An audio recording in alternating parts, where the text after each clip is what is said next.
Sitwasyon sa Lahog Public Market, pipila ka oras sa dili pa ang Pasko atong sayran, pinaagi sa live report ni Fem Ridumabo.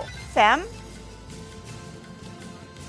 Yes, dinhi karon sa Lahog Public Market ang bibo kaayo kay ato nasaksihan ang nidagsa or nag-abot-abot nga mga nipahigayon sa ilang last minute shopping ato mga kapuso nga namalit pa karon alang sa ilang pang Noche Buena. Di ato na sayran usab sa pipila ka mga manindahay dinhi sama nila sa mga naninda sa mga utanon, mga lamas nga doon nagyoy pagsaka sa presyo karong adlaw, labi na nga bispiras karon sa Pasko o karong gabi na ay Noche Buena nga ipahigayon doon nagyoy pagsaka sa nga 10 pesos diya sa presyo sa mga utanon o sa mga lamas. Samtang sa mga isda usab, alang sa uban nga wala na ganahi pa mukaon og mga lechon baboy o pang mga karne, ang ilahang matud pa man ang uban sa mga isda nila ang nagpabiling paghapon ang presyo sama nila sa bangos nga 360 gahapon ang kilo. Apan ang mga pasayan ang nisaka usab og 20 pesos.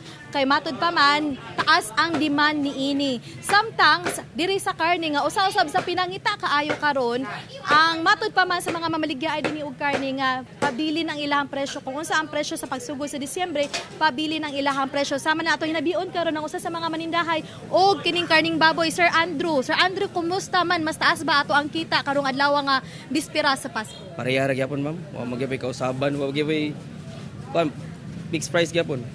Unsa man posible ka nga apektado tungod sa bagyong Tino? Inana ma'am, something na inana. Moro gyapon kay ang mga tao di man gyapon mamalit. Pero unsa man ni kunhud ta, unsa man or ni saka?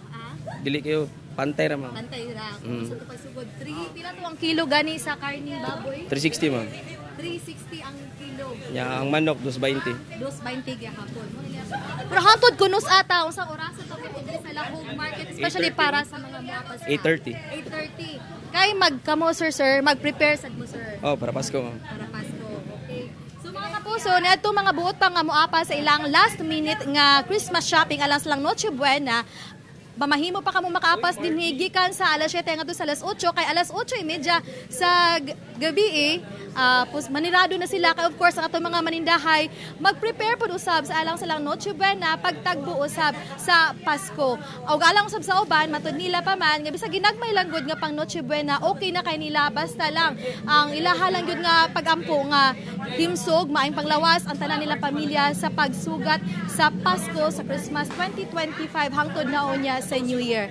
So mo ka na ang latest gikan dinhi sa Lahog Public Market. Merry Christmas mga kapuso og diha kanimo ses. Dagang salamat ug Merry Christmas, Fem Ridumabo.